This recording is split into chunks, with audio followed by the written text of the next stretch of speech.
Amigos e amigas, mais uma liturgia nos meus endereços digitais, minhas mídias sociais. Vamos à liturgia para você que acessa Paulo Roberto Maciel, arroba Paulo Roberto Maciel 6 / no Instagram, arroba Paulo Roberto Maciel 7919 no YouTube.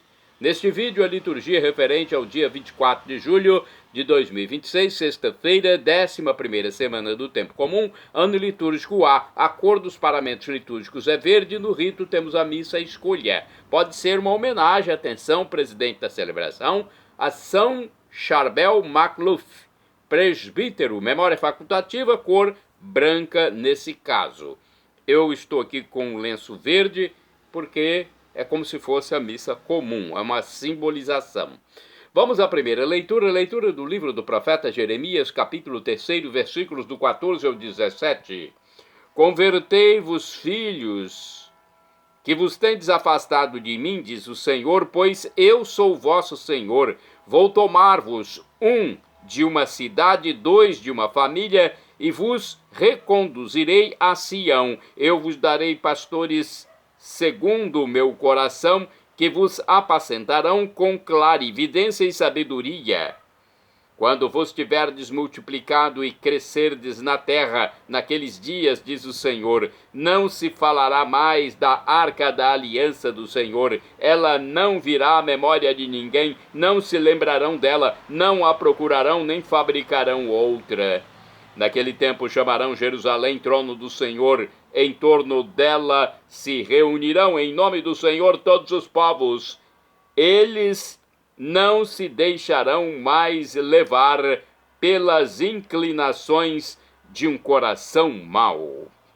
Palavra do Senhor, graças a Deus. Salmo responsorial é o que está em Jeremias, capítulo 31, versículos 11 ao 12, AB 13, refrão 10D. O Senhor nos guardará, qual pastor a seu rebanho.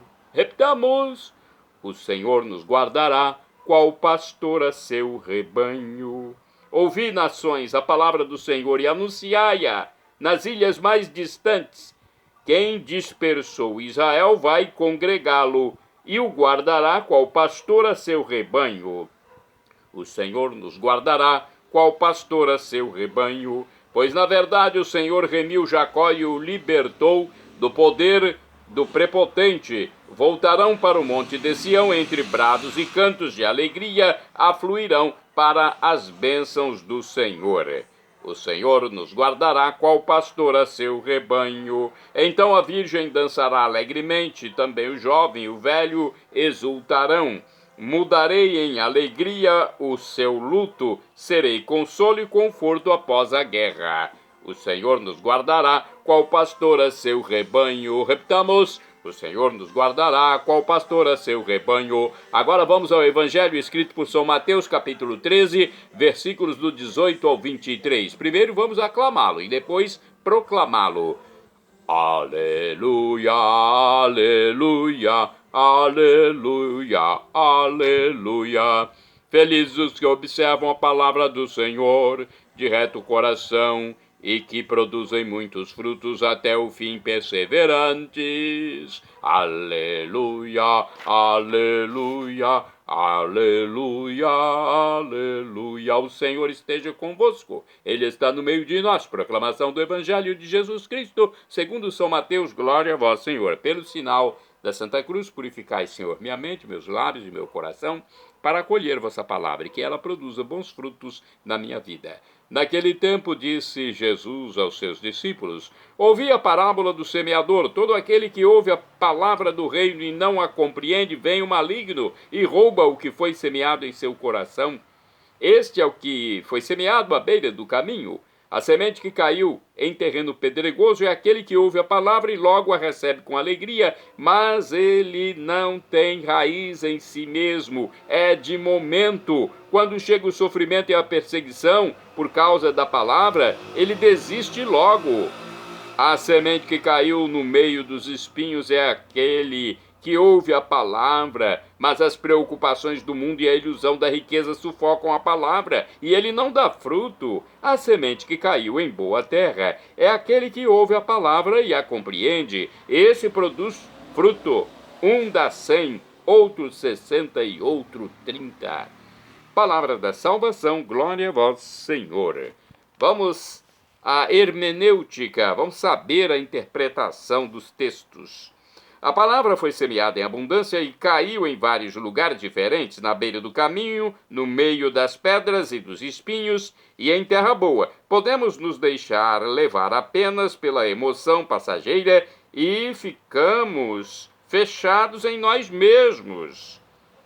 E a palavra não produzirá seus frutos em nós. O convite de Jesus é para a nossa conversão, tornando-nos um bom terreno que acolhe a semente de sua palavra e se transforma.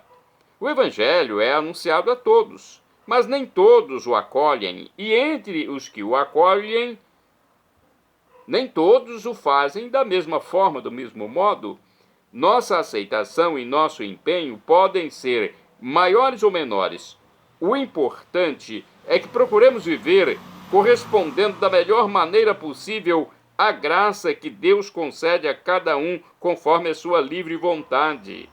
Seremos julgados conforme o dom que recebemos. O Senhor espera que, vivendo o nosso batismo, sejamos fiéis ao seu ensinamento. Vamos aos santos do dia. São Charbel MacLuth, presbítero, morreu em 1898. A missa pode ser em sua memória neste dia. É um sacerdote da Ordem dos Maronitas. Levou uma vida de suma austeridade, jejum e oração.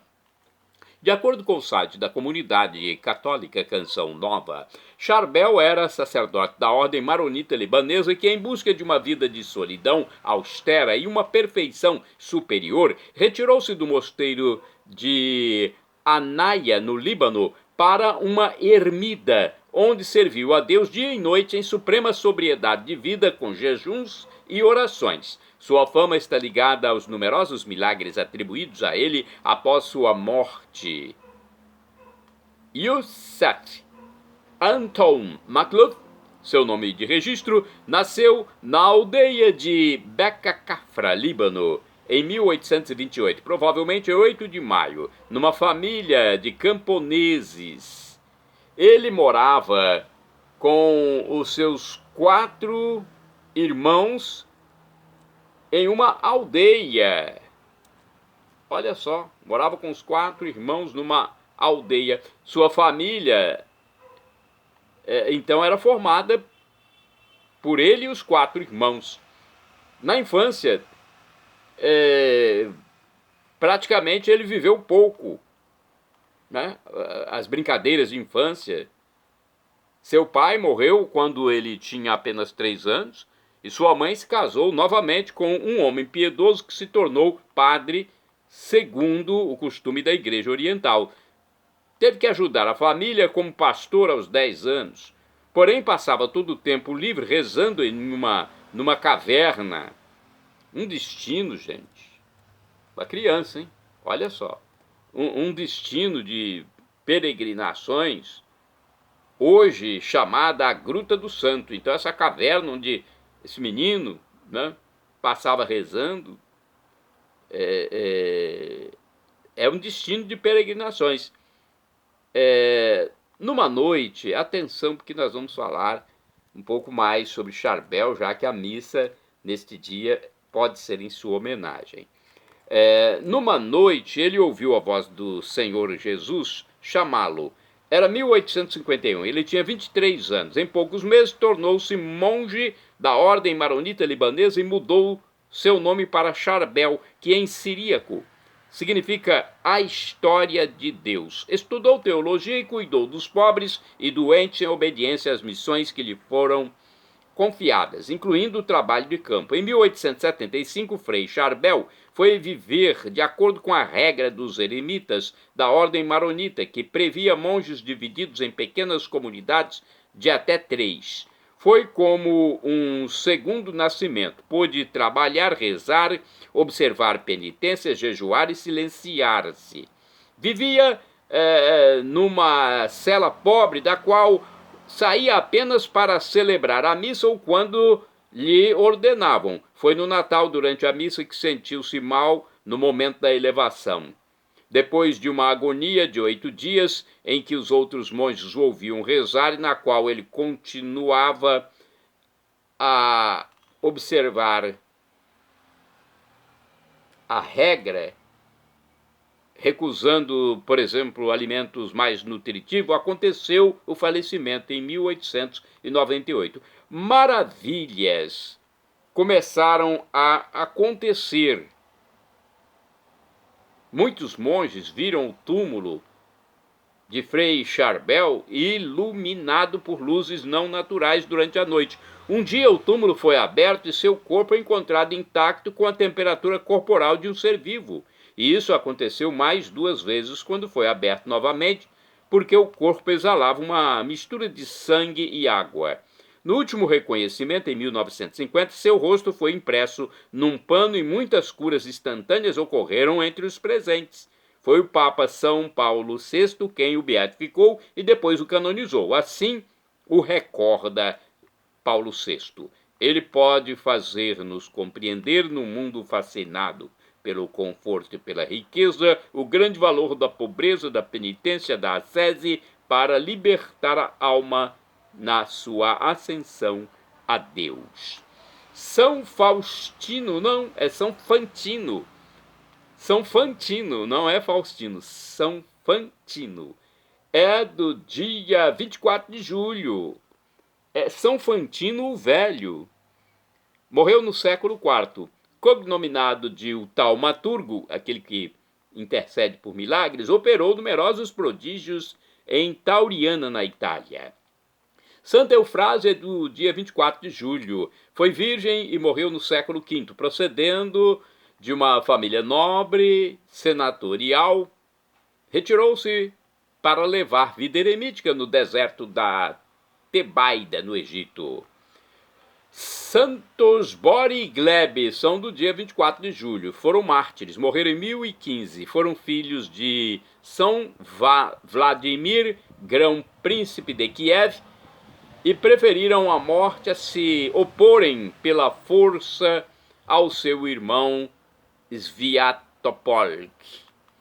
São Balduíno é santo do dia 24 de julho, foi um abade, morreu em 1140, foi discípulo de São Bernardo no mosteiro de Cloraval. Fundou em Riet, na Itália, o convento de São Mateus. Santa Cunegundes foi religiosa e é santa do dia 24 de julho. Morreu em 1293, filha dos reis da Hungria, casada com o príncipe de Cracóvia, Polônia. Viveram ambos em perfeita castidade. Após a morte do esposo, fez-se religiosa clarissa, no mosteiro por ela fundado em Stari-Sax. São José Fernandes é santo do dia 24 de julho, foi presbítero, ou seja, padre e mártir. Morreu em 1838, foi missionário dominicano decapitado no tempo do imperador Minh Mang, em Nanjing, no Vietnã. Bem-aventurada do dia 24 de julho é a Beata Luísa, religiosa, enviuvou-se ainda jovem, abandonou as honras e riquezas mundanas e fez-se clarissa da reforma de Santa Coleta.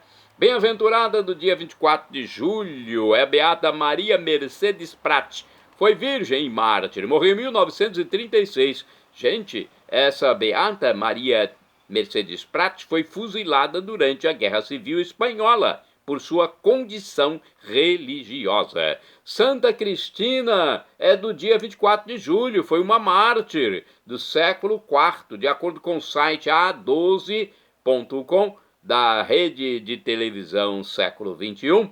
Cristina nasceu em Toscana, na Itália, perto do lago de Bolsena, no ano de 288. Com apenas 12 anos, morreu mártir, no ano 300 depois de Cristo. Era filha de Urbano, oficial do exército em Tir, na Etrúria, parte da Toscana. Urbano era rude de sentimentos e inimigo dos cristãos. Em sua própria casa, muitas vezes os cristãos eram submetidos a interrogatórios humilhantes.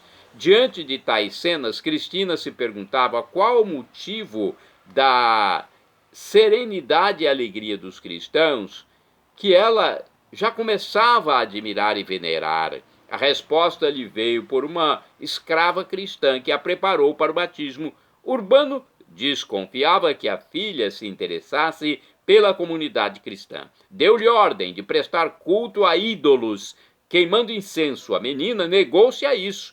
Interrogada pelo pai, Cristina respondeu: tolo é vosso medo, tola é vossa advertência diante de um Deus cego aos sofrimentos do povo, surdo ao clamor dos fracos. Eu não peço favores e não acendo uma vela. Ao Deus vivo, ao Senhor do céu e da terra, que nos enviou seu Filho Jesus, a este sim apresento sacrifícios de verdade e amor. A severidade do pai aumentou, mas Cristina respondia a isso participando da celebração da Eucaristia e de outras reuniões dos cristãos, visitando os encarcerados, dando esmola aos pobres. Sua coragem e caridade fizeram-na vender as imagens dos ídolos para adquirir bens em favor dos pobres. O pai ficou furioso, por isso Cristina foi chicoteada. Aos que lhe pediam que cedesse à vontade do pai, respondia: deixar a vida não me custa. Abandonar minha fé, isto nunca. Urbano prosseguia na tortura. A filha amarrada foi lançada ao fogo. Conta a história que um anjo defendeu-a e as chamas não lhe queimaram. Ainda irado contra a filha, ordenou prendê-la. Então mandou amarrar uma pedra de moinho em seu pescoço e lançá-la no lago. Conta-se que após lançada às águas, a pedra de moinho veio à tona, não permitindo assim que Cristina se afogasse. A exaltação de Urbano foi tão grande que morreu de colapso. Dio, sucessor de Urbano, também nada conseguiu de Cristina e por isso ordenou que fosse queimada viva. Segundo a história, o fogo não queimou a menina. Posta entre cobras, nenhuma a feriu, e tendo sua língua cortada, mesmo assim, cantou os louvores ao Senhor Jesus Cristo. Então o juiz, enraivecido com os triunfos da jovem, ordenou sua morte a flechadas. Com isso, foi-lhe tirada a vida terrena e ela entrou na glória eterna. É o que está no Martyrologium Romanum. Shalom Adonai é uma expressão hebraica que significa a paz de Deus, é o que eu desejo para todos vocês. El Shaddai, também do hebraico, significa Deus onipotente, Deus todo-poderoso, ele proverá aquilo que você deseja, se for para o seu bem. O professor e escritor de mais de 100 livros da Igreja Católica Apostólica Romana, Felipe Rinaldo Queiroz de Aquino, em seu canal no YouTube, onde responde às nossas dúvidas, diz que Deus pode nos dar uma dessas 3 respostas quando pedimos algo: sim, não ou espere. Qualquer das 3 devemos acatar, afinal de contas vem de Deus, que é onipotente, onisciente e onipresente. Maranatá, como dizemos nós católicos, ou Maranata, como dizem nossos irmãos separados das comunidades evangélicas ou protestantes. Não importa a pronúncia, o significado é o mesmo. Vinde, Senhor Jesus, um dia ele voltará e será o juízo final. Algo inexprimível, indizível, inefável. Algo que nós não sabemos falar em palavras nossas. Grandioso. São Paulo diz que o sofrimento de agora nem se compara com a glória futura que será revelada em nós quando Jesus voltar, né? Na parousia, teremos vida para todo sempre, eterna, vida por todos os séculos dos séculos, definitiva. Viveremos numa felicidade que é indizível. Perdão, Senhor, pelos meus pecados passados, presentes, futuros, físicos, espirituais, pecados do pensamento, palavras, atos, omissões, e me dê a vida eterna. Senhor Jesus, eu quero a vida eterna convosco. Queira também a vida com Jesus, porque ele só vai entrar na sua vida se você permitir. Acesse @PauloRobertoMaciel, Maciel 7919.